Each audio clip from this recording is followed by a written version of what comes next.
7000 km de la métropole, de l'autre côté de l'océan Atlantique, les îles des Antilles françaises s'égrènent au cœur de l'arc caribéen, entre Cuba et le Venezuela.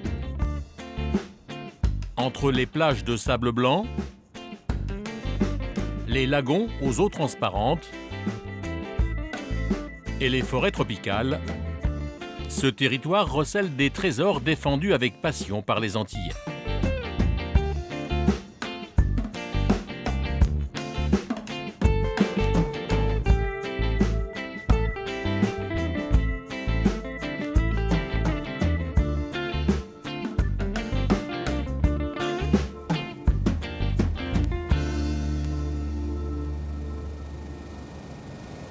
Donc là on est 4A, j'enclenche la catégorie 1. Ok, mode hors top. Ce matin, l'hélicoptère de la sécurité civile quitte Fort-de-France. Le phare. Sur marche. L'équipage part en mission dans le nord de la Martinique. Il survole d'abord les plages de sable volcanique de l'Anse-Marigot. Puis il atteint les pitons du Carbet, des volcans endormis qui retiennent les nuages poussés par les alizés. Allez, je règle mes radios. Ok, je passe sur le haut-parleur pour les gens sur C'est ce place. que j'allais te demander. Quelques kilomètres plus au nord, au-dessus de la rade de Saint-Pierre, apparaît la montagne Pelée. Ce volcan actif, qui culmine à 1397 mètres d'altitude, est l'emblème de la Martinique. Bien, check et je suis à toi. Ok. Tout le monde m'entend derrière? L'hélicoptère est attendu à l'observatoire installé sur le morne des Cadets, face au cratère. Tu peux augmenter ça. C'est parti. Ok. Les sauveteurs de la sécurité civile viennent prêter main forte aux scientifiques qui surveillent la montagne Pelée. Allez, la porte est ouverte. Une mission exceptionnelle qui n'a lieu que 3 fois par an. Sur le guidage à gauche, sur le guidage à droite. Dégage CPA, dégage alpha. Valérie Clouard est la première à embarquer pour cette journée particulière. Je le positionne. Ok, c'est parti. C'est elle qui dirige l'observatoire depuis 5 ans. L'hélico, c'est un engin essentiel parce qu'on a un certain nombre de sites où on ne peut pas accéder à pied ou en 4x4. Donc on travaille directement avec la sécurité civile. Donc nous, on a une mission de sécurité, de surveillance opérationnelle avec eux. Et en contrepartie, eux nous proposent des heures d'hélico.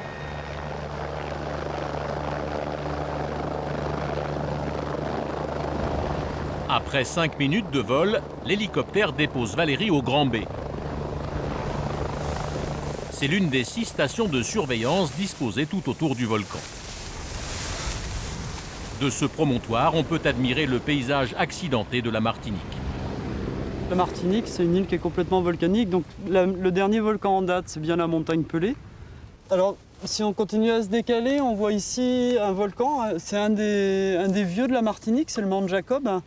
Donc lui, il a plusieurs millions d'années. Il était plus gros que la montagne Pelée. Et vous voyez qu'il s'est complètement déstabilisé et donc il est parti en avalanche en mer. Au Grand B, Valérie contrôle le GPS qui mesure la moindre déformation de la Il y en a montagne. toujours une qui... C'est l'une des 3 méthodes employées pour ausculter le volcan.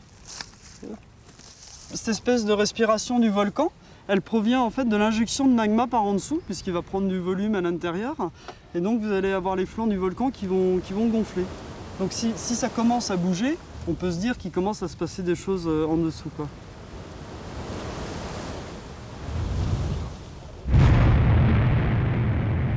Le réveil de la montagne Pelée peut être brutal, comme ce matin du 8 mai 1902, lorsqu'un énorme panache surgit du cratère. Une nuée ardente composée de poussière et de gaz surchauffés à plus de 800 degrés dévale les pentes à près de 500 km/h. En quelques minutes, le nuage atteint Saint-Pierre. Le bilan humain est très lourd, environ 30 000 morts.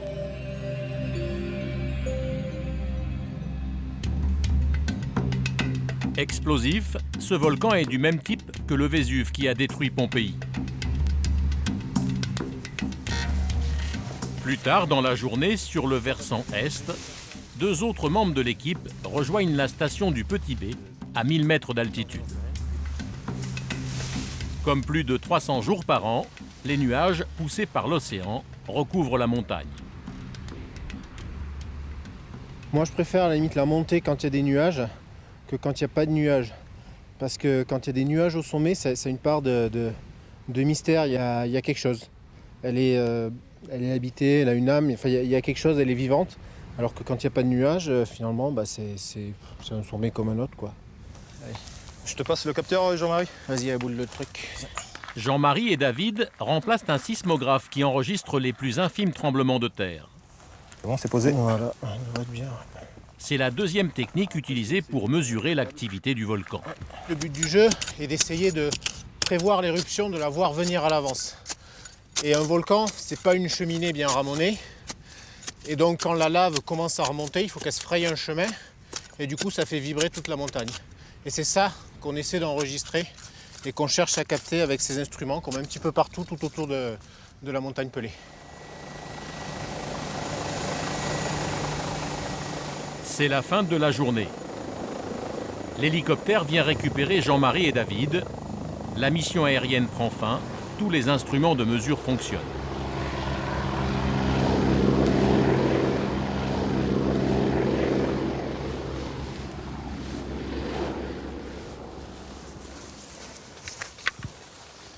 Le lendemain, c'est une nouvelle expédition pour l'équipe de Valérie Clouard.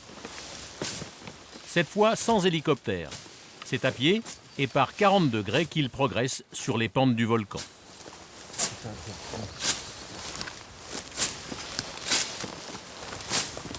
Jean-Gilles, un enfant du pays, guide le groupe. C'est l'aventure pour aller à la rivière, là. Ça, c'est une super aventure, ça. Ça change du bureau.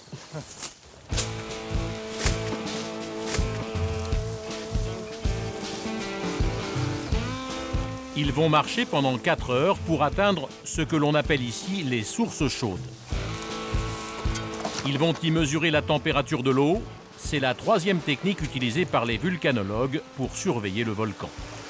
On va commencer à voir cette couleur-là jusqu'en haut. Plus ils montent, plus les cailloux au milieu du torrent se teintent d'une couleur rouge-orange, la couleur du soufre. Le signe d'une intense activité volcanique.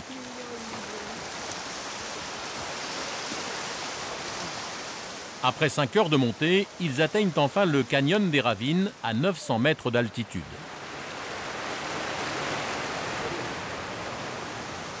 C'est magnifique, moi j'aime bien venir à cet endroit. Enfin, il y a toutes les couleurs que peut nous proposer des pierres avec de la lumière, de l'eau, du volcanisme. Ouais, c'est beau.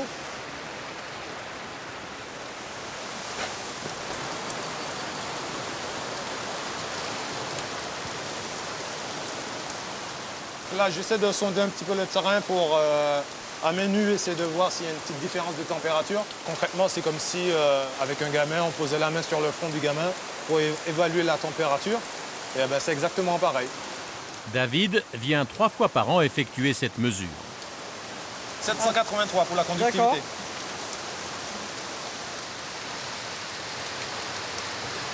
Cette analyse de l'eau, c'est un peu comme si sur un humain, vous faisiez une analyse sanguine, le sang a traversé le corps, il va vous amener un peu d'informations. Là, c'est l'eau qui a traversé le corps du volcan. Aujourd'hui, la température de l'eau n'est que de 26 degrés. Le volcan est calme. Donc là, le volcan, il a la configuration d'un volcan actif et il peut se réveiller. C'est pour ça qu'on est là pour le surveiller, quoi.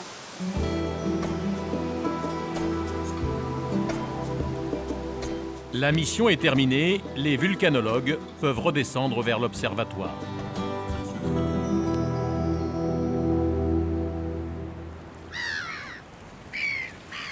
Au pied de la montagne Pelée, la baie de Saint-Pierre est aujourd'hui peu fréquentée. Pourtant, avant la grande éruption de 1902, elle offre un tout autre visage. Des navires du monde entier y viennent chargés de marchandises et repartent les cales remplies de rhum. Au cœur des Caraïbes, Saint-Pierre devient une plaque tournante du commerce entre l'Europe et les Amériques.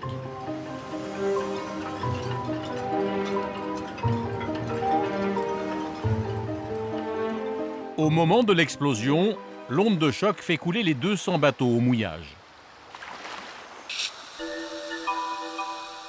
Aujourd'hui, la rade de Saint-Pierre est un immense cimetière marin qui raconte une partie de l'histoire de la ville.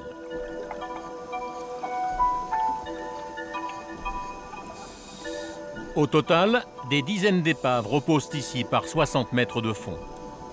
Les restes de 3 mâts-barques ou des premiers bateaux à vapeur en provenance de Marseille, de Nantes ou de Bordeaux. Ces navires amenaient des céramiques, des bouteilles de vin et même du parfum. Ce patrimoine est aujourd'hui protégé par un amoureux du monde sous-marin, Michel Métairie. Installé aux Antilles depuis 40 ans, il révèle en 1974 ses trésors situés à une centaine de mètres du rivage. Il n'existe pas, je crois, dans le monde une concentration aussi importante des derniers voiliers du siècle et des premiers vapeurs. C'est un patrimoine unique.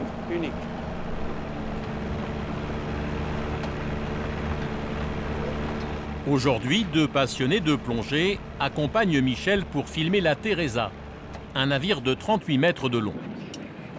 Ils se sont formés aux techniques de prise de vue sous-marine à ses côtés. C'est à nous de faire prendre conscience à nos compatriotes que c'est à nous, c'est là, et donc il faut connaître l'histoire. Et quand on regarde bien, c'est une histoire qui est très proche, parce qu'on a des fois des familles, des grands-parents qui ont été à Saint-Pierre, c'était la capitale de la Martinique. Donc oui, c'est notre mission quelque part, à nous qui avons la chance de pouvoir y aller, d'expliquer tout ça, de réexpliquer, donc de se réapproprier cette histoire et de la transmettre à d'autres.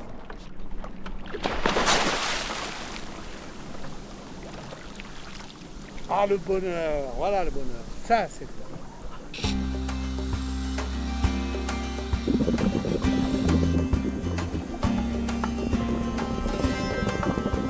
Les 3 hommes commencent une longue descente de plus de 60 mètres.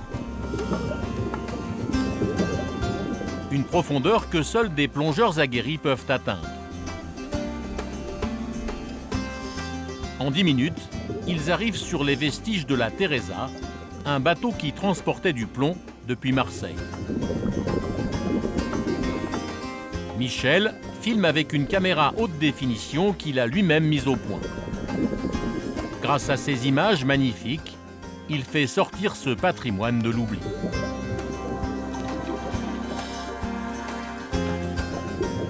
En 2012, il a remporté une première victoire. Pour protéger ses épaves, plus aucun bateau n'a le droit de jeter l'ancre ici.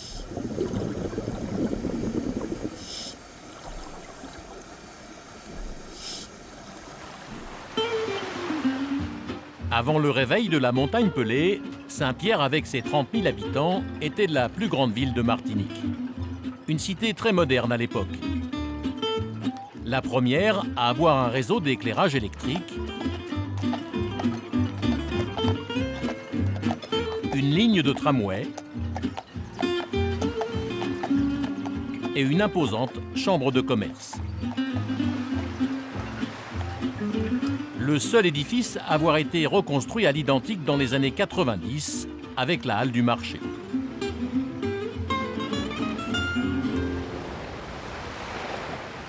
Mais depuis 2 ans, des habitants ont décidé de réveiller la belle endormie. Autour de l'écrivain Patrick Chamoiseau, ils veulent l'embellir et lui rendre son lustre d'antan. Ce matin, avec des membres de l'équipe du projet Grand Saint-Pierre, ils poursuivent l'inventaire du bâti. C'est une reconstruction qui a été faite après. Enfin, après Volcan, mais sur les structures anciennes. Sur les structures anciennes. Parce qu'on voit ça avec l'érosion. Ils ont mis du béton par-dessus. Ils aimeraient restaurer cette maison construite sur les ruines d'une habitation soufflée par l'éruption. Dans Saint-Pierre, il y a 2 villes. Il y a la ville invisible, donc celle qui a disparu avec l'éruption, qui était une ville de pierre. Et puis la nouvelle ville, la nouvelle urbanité, ce que les gens ont reconstruit sur les ruines. Et là, on a tout à fait un exemple typique. On a les anciens murs de pierre qui apparaissent sous le nouvel enduit. Donc on a là toute la structure de pierre qui est maintenue. On a un petit peu la typologie architecturale avec les arcades autour des fenêtres. Donc ça fait un mélange de présence architecturale qui est intéressant et que nous pouvons essayer de valoriser en montrant les 2 époques, les 2 villes, la ville perdue et la ville nouvelle.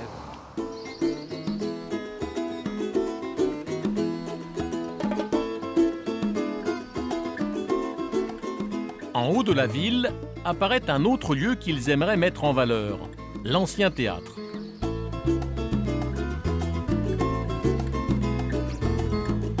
De l'édifice, il ne reste qu'une partie des murs les escaliers et les soubassements de la Seine qui seuls ont résisté à la catastrophe.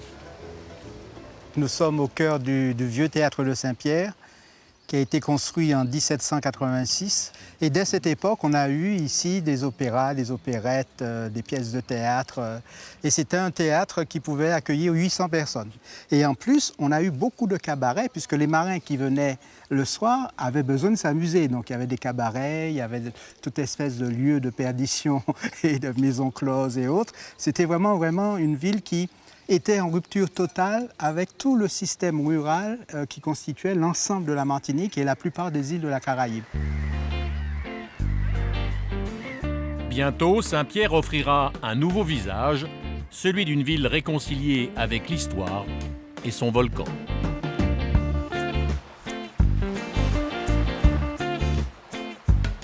Nous quittons l'ouest de la Martinique et la mer des Caraïbes pour longer la côte est, bordée par l'Atlantique. Ici, le vent et l'océan ont sculpté les reliefs et créé des falaises rocailleuses tombant dans des eaux limpides. Comme cette presqu'île, la réserve naturelle de la Caravelle. Un des lieux les plus sauvages de la Martinique.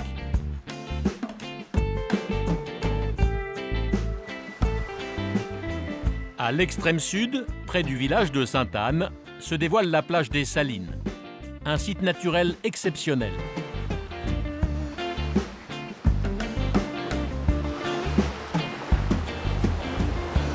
Avec son ruban de sable blanc d'1 kilomètre de long, cette plage est connue dans le monde entier.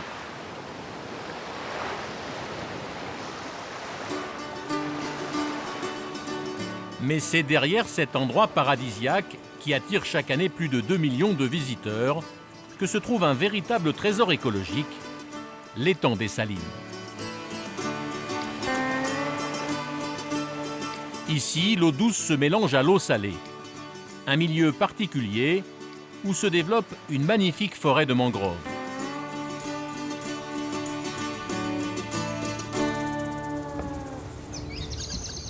L'étang est surveillé par le Conservatoire du littoral. Ce matin, Sylviana Stéphane Fortuné, la responsable des gardes des Salines, est en mission. Avec elle, Fernand, qui termine sa formation. Fernand, aujourd'hui, on va rester plutôt dans cette zone-là. D'accord. Donc on va vérifier l'état de la mangrove là, et puis on va soulever quelques casiers. D'accord. Ok. Super. Dites-moi, Sylviana, cette mousse blanche, c'est quoi? Ben, ce n'est pas de la pollution, rassurez-vous. On est en présence d'un milieu qui reçoit de l'eau salée. Ben, on a la chance d'être dans un étang qui reçoit à la fois l'eau de la mer des Caraïbes, mais aussi de l'océan Atlantique. Ici, on a récolté du sel jusque dans les années 50.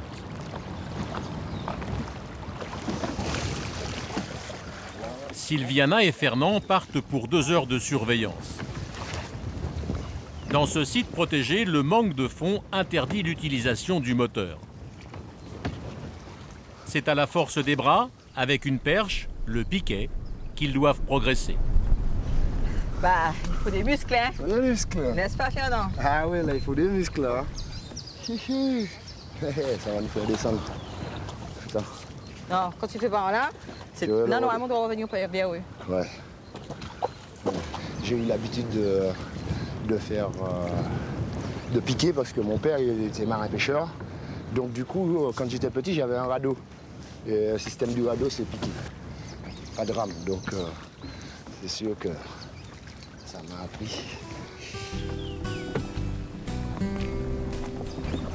Ancien jardinier, Fernand s'est engagé dans la protection de la nature.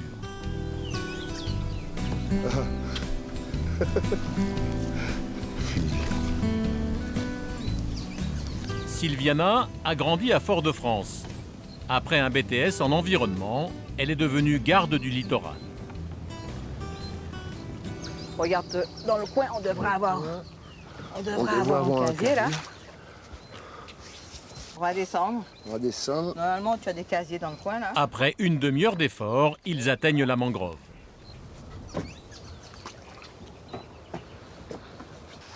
Donc on va longer les pas d'étuvier. C'est un écosystème fragile où les arbres, les palétuviers, poussent directement dans l'eau salée.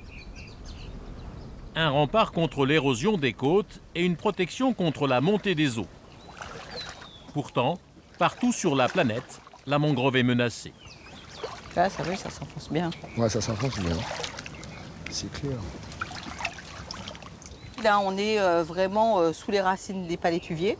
Et effectivement, on a peu d'arbres qui poussent dans l'eau salée. Donc on voit que cet arbre qui a une capacité d'imprégnation en fait, dans la vase. Donc on voit avec les racines sortent de l'arbre et s'imprègnent carrément dans la vase. Mais là, on est dans un milieu pauvre en oxygène, hein, un milieu même asphyxiant. Donc le palétuvier, hein, pour respirer, c'est grâce à ces petites taches blanches qu'on appelle lenticelles. On pourrait dire en fait que ces petites taches blanches sont comme les poumons des mangroves, hein, puisque ça pourra en fait capter cet oxygène qui sera rejeté après par la suite et que nous on aura bien besoin. Dans cette mangrove, 5 espèces de palétuviers cohabitent et chacune a développé sa stratégie pour survivre dans ce milieu salin. C'est le palétuvier noir et blanc, alors qu'il y a les racines qui sortent de l'eau, qui remontent pour aller respirer, contraire du palétuvier rouge. Le palétuvier rouge, des racines qui descendent dans l'eau.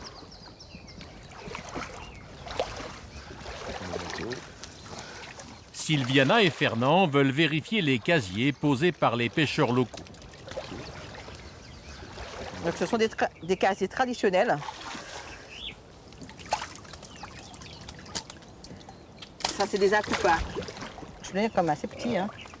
On va le relâcher. Seuls les poissons adultes peuvent être pêchés. 2 gros et un petit. Laisse pas se faire. Hein. Ouais. Voilà, on l'a. Hop. Et mais il est encore petit. Hein. Donc celui-là, on va le relâcher. C'est qu'en tout temps, en fait, les gens ont eu l'occasion de pêcher ici et on n'a pas voulu le mettre sous cloche, quoi. On a voulu permettre que le public ait toujours accès à ce milieu-là et je pense que c'est une meilleure façon de le protéger en évitant en fait d'interdire, mais on tolère la présence des pêcheurs.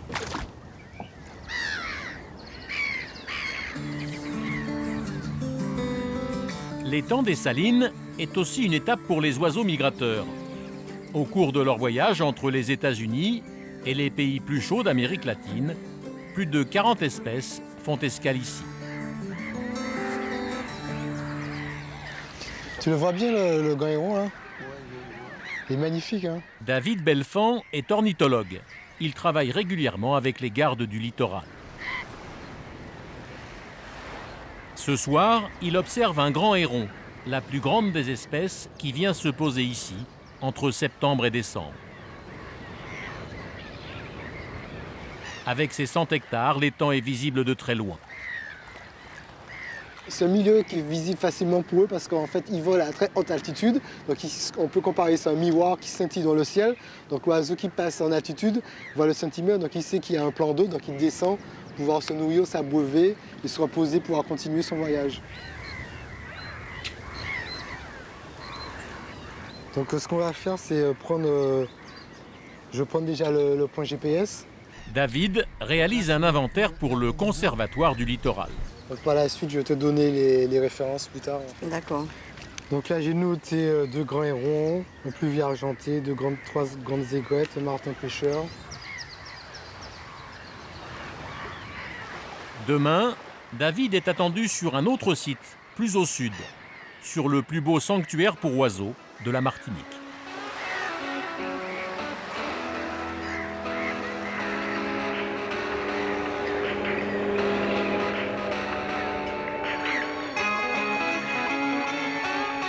Dans cette partie de l'île, les plages, les criques et les petites baies se succèdent.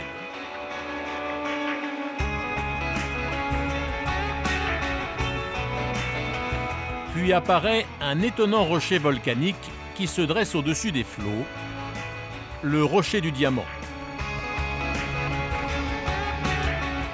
Symbole de l'île, le diamant culmine à 172 mètres d'altitude. Le rocher est aujourd'hui la propriété du Conservatoire du littoral qui en a fait une réserve pour oiseaux marins. Pour étudier leur mode de vie sans les déranger, 5 caméras de surveillance y sont installées. Seuls les scientifiques sont autorisés à y débarquer. Ouais, tu n'as jamais été. Non. David Belfand, l'ornithologue, va l'escalader pour la première fois. Ouais, en fait t'as bien observé parce qu'en fait le faille sont avec jaune. Il accompagne Guy et Pascal, 2 habitués qui vont réparer les caméras. Son bec devient rouge. Et pourtant, il avait une taille adulte quand même. Le bateau approche du rocher, mais même par temps calme, l'accostage est difficile. On se met au bord, vas-y. Attends. C'est bon? Loulou, encore un peu, à droite, à droite. Hop là. À moi. Vas-y. Hop là. Oui. Hop. Pour ne pas déranger les oiseaux, les techniciens ne viennent que tous les 3 mois. Merci. C'est Guy, le spécialiste de l'escalade, qui assure la sécurité de l'équipe. Grimper au sommet du diamant est une véritable expédition.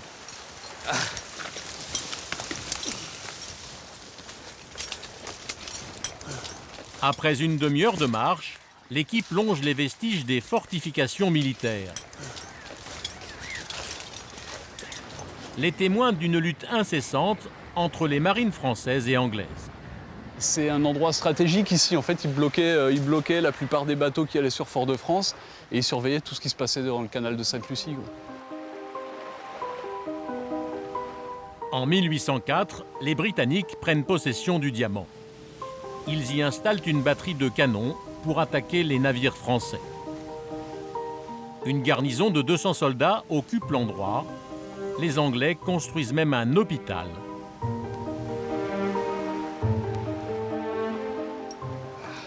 Un hôpital dont il subsiste encore les murs au pied de la falaise. Oh, c'est magnifique, hein. Pascal les fait découvrir à David. Ah, l'épaisseur des murs. Putain, c'est incroyable. T'as vu l'épaisseur du mur, là? Fallait que ça résiste au boulet de canon à l'époque. Ouais. Après 17 mois d'occupation anglaise, les Français reprennent le diamant. Mais aujourd'hui encore, les Britanniques le considèrent comme faisant toujours partie de leur flotte de guerre.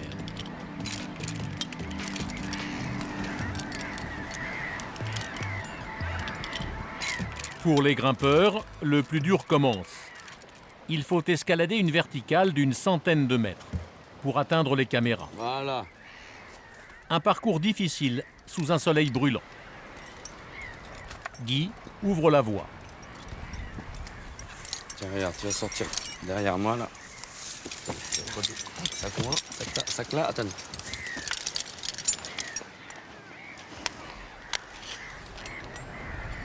On est au premier ressaut, on a dû faire ces petits 40-50 mètres de dénivelé. Il nous reste quand même 120.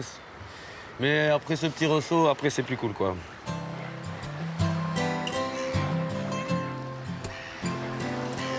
À mi-parcours, l'équipe fait une pause et profite du panorama.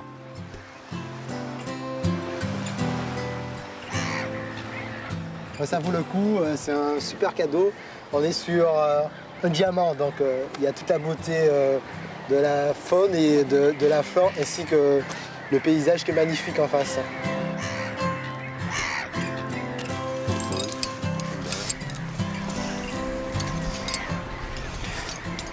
Ah, il y a une tortue géante là. Regarde, Avec il y a une grosse tortue dans l'eau. Derrière les casiers là. Vu. Elle est à la surface. Après une heure d'effort, ils s'approchent du surplomb où se trouve la première caméra du dispositif qu'ils doivent réparer. Oh ben voilà David là, on va arriver à la caméra mobile. Normalement il devrait y avoir les oiseaux au pied de la caméra. Elle filme en permanence une famille de paille-en-queue, une espèce d'oiseau marin très fréquente sous les tropiques qui ne se pose que pour le temps des naissances.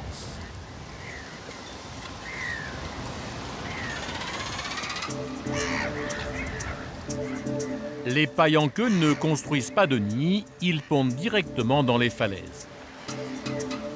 Pour échapper aux prédateurs, leurs œufs prennent la couleur de la roche.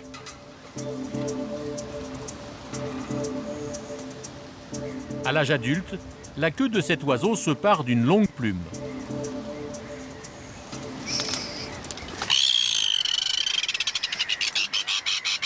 C'est assez menaçant, oiseau. On va essayer de faire doucement, pas trop embêter. Les ornithologues ont appelé ce juvénile Tranquillou. Avec cette caméra, ils ont pu suivre les 6 premiers mois de sa vie. Ces images et celles des 5 autres caméras sont transmises directement au musée du Diamant pour être visionnées par les scientifiques.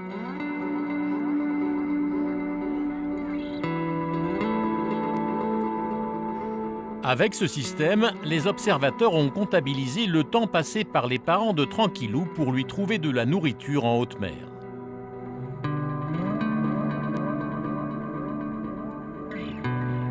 Les caméras peuvent être manipulées à distance pour analyser des détails.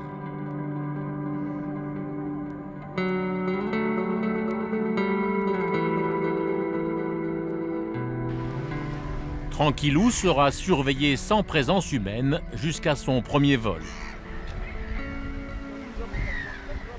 Donc justement, ça permet de voir en direct les oiseaux sans pouvoir les déranger sur leur site. Donc ça, c'est vraiment passionnant. Parce que nouvelle réserve, ça permet de protéger, mais aussi, il y a le côté éducatif pour permettre aux gens de mieux connaître les espèces. Donc ça, c'est une technique particulière qui est enrichissante, je pense, pour tout un chacun. C'est bon, on est arrivé. Ah, le sommet. On fait le sommet, on va planter les drapeaux. Ah bon, anglais? Au sommet, la vue est exceptionnelle sur le canal de Sainte-Lucie. Attention, là. Regardez, vous mettez les pieds, les enfants. Pascal et Guy doivent maintenant intervenir dans la zone la plus difficile d'accès. Ah, c'est cool, il y a un nuage. Pendant la semaine, Pascal installe des dispositifs de surveillance dans des entreprises. En travaillant sur le Diamant, il allie ses passions, la nature et l'escalade. Nous, nos lieux de travail, c'est les entreprises ou les collectivités locales et ça n'a rien à voir avec ce qu'on a l'habitude de faire. C'est pas évident, mais bon. Et on aime ça, parce qu'on est là. Bon, tu sais où je suis, moi je suis encore à l'arbre là. Avec précaution, il change une partie de l'objectif de la caméra qui ne fonctionne plus. Les images sont à nouveau transmises en direct. La descente finale au-dessus de la mer. Un cabot couché de soleil.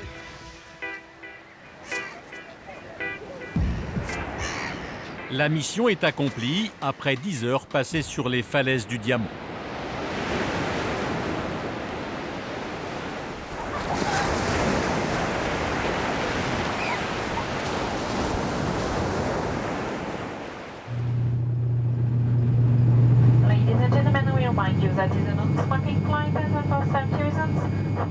Le lendemain, nous quittons la Martinique pour l'île de Saint-Barthélemy, 400 km plus au nord, dans la mer des Caraïbes.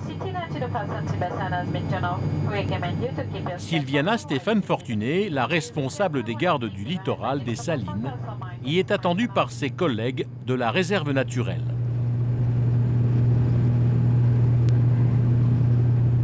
C'est une première fois pour moi, donc c'est l'occasion de découvrir en fait le lieu où il travaille et puis aussi échanger avec les amis gardes, quoi.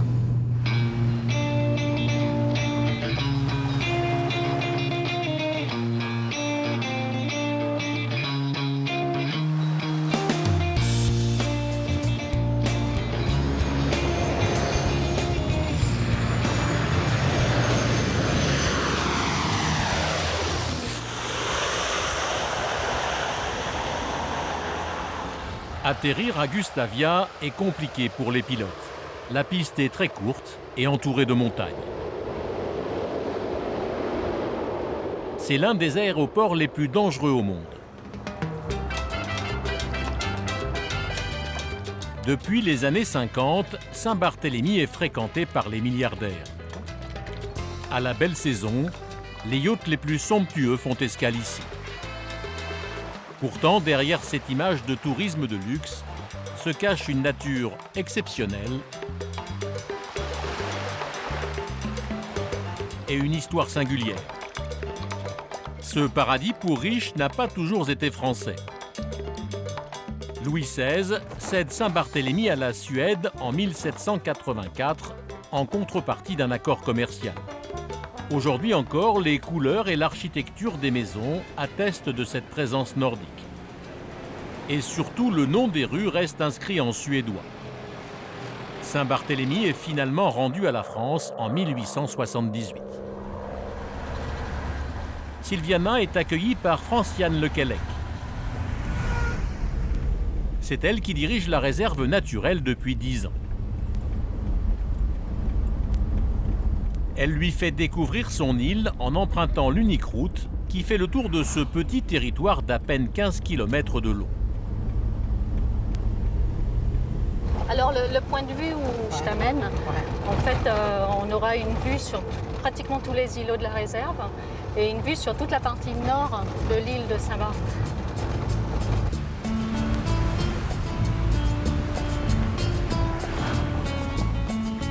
Franciane veille sur 5 petites zones marines et littorales disséminées tout autour de l'île. Des sanctuaires pour protéger les coraux, les tortues et les iguanes.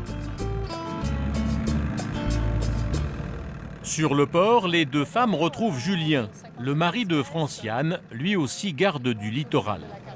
Le couple travaille ensemble depuis 10 ans. On n'avait pas de tuba, mais bon, rien qu'avec un masque, on était contents. Tous les matins, ils partent en mission de surveillance sur la réserve qui commence dès la sortie du port.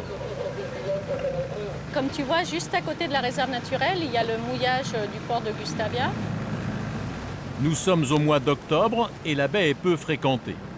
Mais à la haute saison, jusqu'à 500 gros bateaux y font escale chaque jour.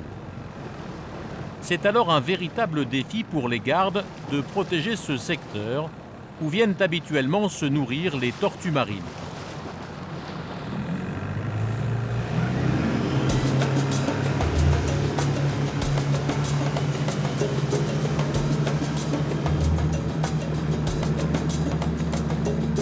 Un plaisancier vient de signaler à Julien des jet skis, non loin de l'îlot Fourchu.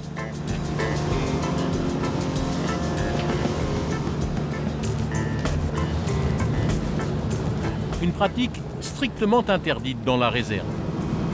Généralement, c'est associé à des excès de vitesse. Ça peut aussi créer des dangers pour les personnes qui sont généralement à la nage pour aller voir les tortues. Donc on va aller voir, on va essayer de faire cesser l'infraction et de voir pourquoi ils sont dans la réserve naturelle.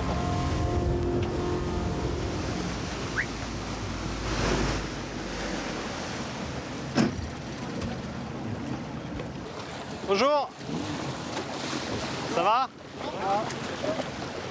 Bon, les limites de la réserve, c'est la pointe là-bas jusqu'à la bouée qui est au large. Et donc c'est interdit de faire du jet dans la réserve naturelle. Bon, d'une règle générale, à moins de 300 mètres des côtes, c'est 5 nœuds. Donc essayez de rester au large le plus possible. Et surtout, rentrez pas dans la réserve parce que ça nous pose beaucoup de problèmes, les jet skis. Ok? Pas de problème. Ok, merci les gars. Julien se montre clément. Normalement, les jeunes risquent 50 € d'amende et en cas de récidive, une comparution au tribunal. Je préfère faire passer un message de prévention, surtout que c'est la première fois que je les vois dans la réserve naturelle avec les jet skis, plutôt que de faire de la répression tout de suite avec un PV. Il faut essayer de travailler, de tirer tout le monde dans le bon sens.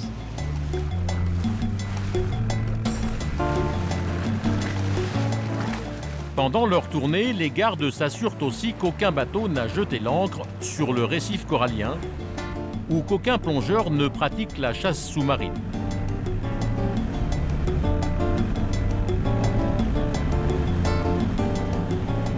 Sylviana est confrontée aux mêmes infractions en Martinique. On se retrouve sur la même problématique d'île qui est fortement attractif et qui intéresse particulièrement les touristes. Donc des espaces naturels légèrement similaires et puis ce relationnel qu'il faut avoir bien sûr avec tout l'ensemble des usagers et particulièrement les bateaux. Julien met le cap sur le Gros Îlet, une des 20 zones de plongée dans la réserve. le couple veut montrer à Sylviana l'un de ses endroits favoris à Saint-Barthélemy.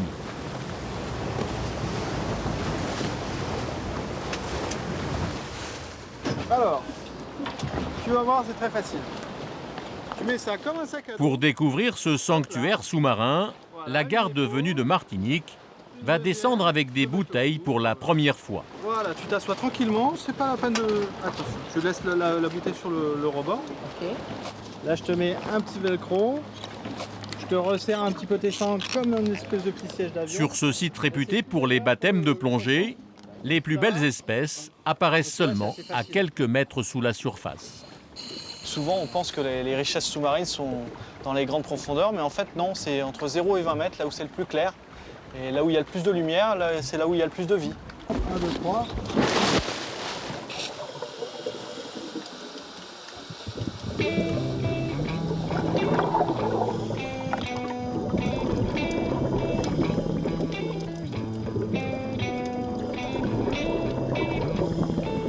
Après quelques minutes d'adaptation, Sylviana prend ses marques.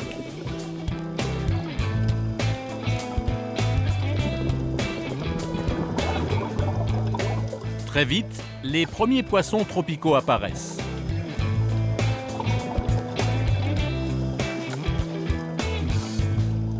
Au total, on dénombre ici au moins 183 espèces.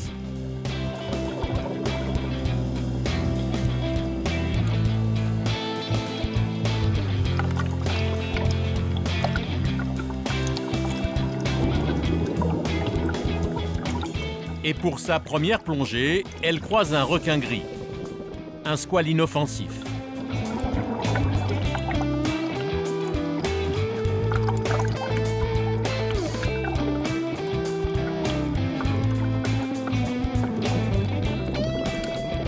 Un peu plus loin, le trio nage avec une raie léopard qui peut atteindre 3 mètres d'envergure.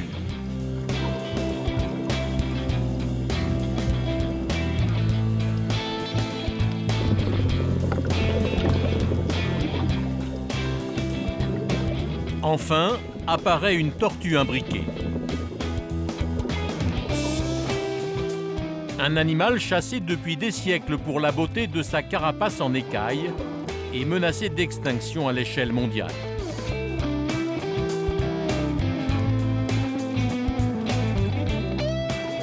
Mais sur l'île, le nombre de ces reptiles est en augmentation depuis plus de 5 ans.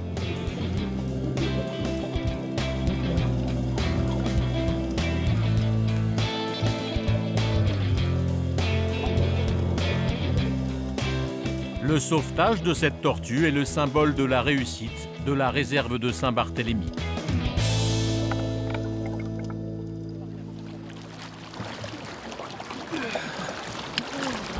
Alors, comment c'était?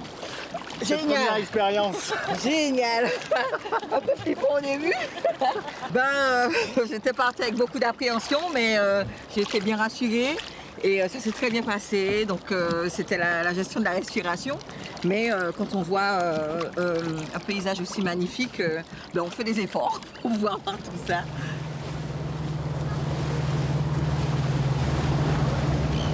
Demain, Sylviana rentre chez elle. Elle recevra bientôt Franciane et Julien sur l'étang des Salines.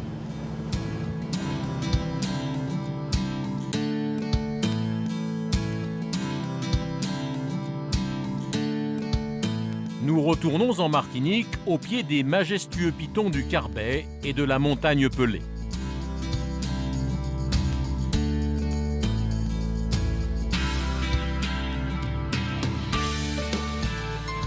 Ici, un passionné se bat pour relancer un savoir-faire agricole typique des Antilles, le jardin créole. Une tradition qui remonte à l'abolition de l'esclavage en 1848, lorsque des parcelles de terre sont données aux affranchis. On y cultive alors plusieurs variétés de légumes qui suffisent à l'alimentation d'une famille.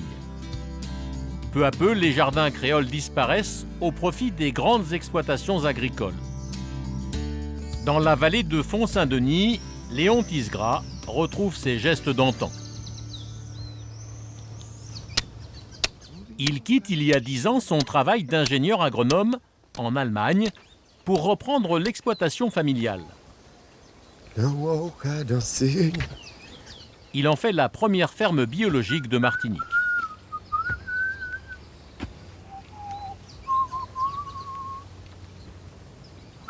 Ce matin, Léon plante avec son ouvrier de la dachine, un tubercule local.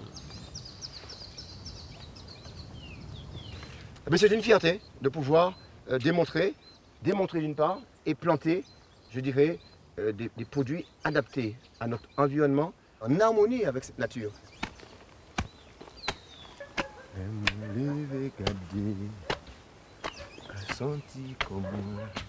Comme dans le jardin créole de ses ancêtres, Léon fait pousser sur un même carré de terre plus de 5 légumes différents. Un système ingénieux pour créer une protection naturelle contre les parasites. Ici, vous avez du chou pommé, de la carotte, vous avez de la patate douce, de l'igname, vous avez également du céleri. Donc c'est 1, 2, 3, 4, 5 semences dans une petite parcelle. Chaque légume attire des insectes différents qui vont s'affronter au lieu d'attaquer les plantes. Grâce à cette méthode, Léon n'utilise pas de pesticides. Des bébêtes vont venir sur la carotte, d'autres qui vont venir sur les patates douces, d'autres qui vont venir sur les céleris, sur les ignames et sur les poivrons. Eh bien, toutes ces bébêtes vont se mettre à se battre entre eux et puis ils vont laisser tomber mon jardin. Monter, chercher, comprendre. Depuis qu'il s'est installé, il fournit une grande partie de la vallée de Font-Saint-Denis et quelques restaurants de Fort-de-France. Le fait d'initier et de dire aux gens, attendez, vous aviez par le passé quelque chose qui marchait, maintenant vous avez quelque chose qui ne marche pas. Donc, s'il faut faire la différence, s'il faut faire la jonction des deux, eh bien c'est ce qui marchait qu'il faut reprendre. Ce qui marchait, c'était le jardin créole. Et aujourd'hui, les gens sont en train de se plaindre du goût qu'ils ont, du goût perdu. Donc aujourd'hui, avoir une carotte qui a du goût, pouvoir manger une carotte de son jardin que vous avez plantée, c'est fabuleux.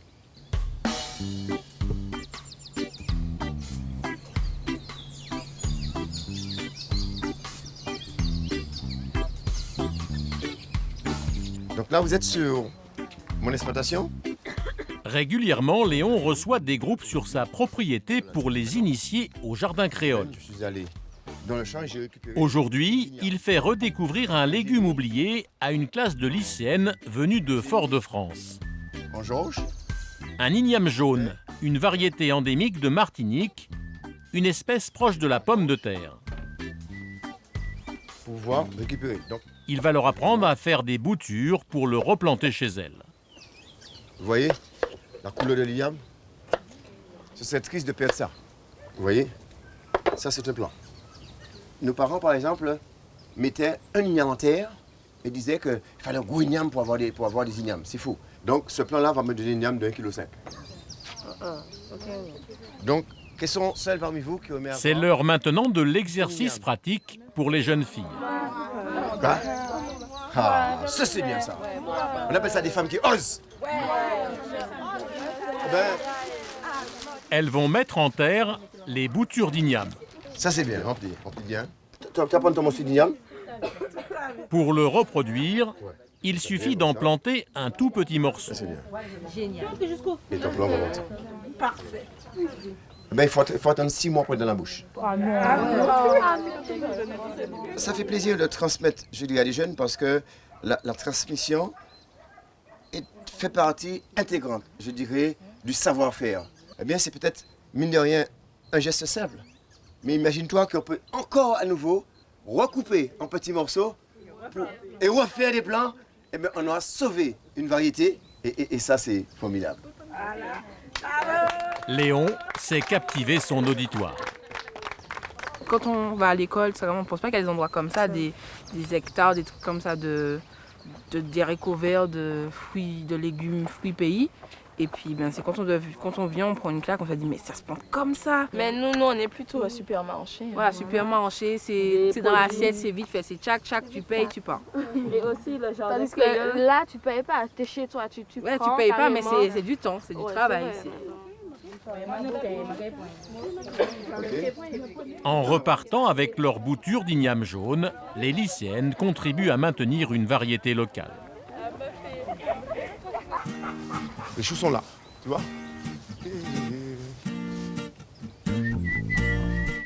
Chaque semaine, Léon fait le tour de son exploitation pour ramasser ses légumes.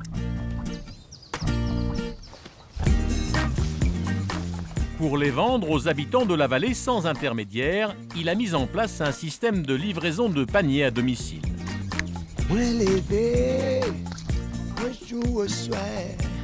C'est le premier en Martinique à proposer une vente de légumes biologiques en direct. Je n'ai rien laissé pour les oiseaux.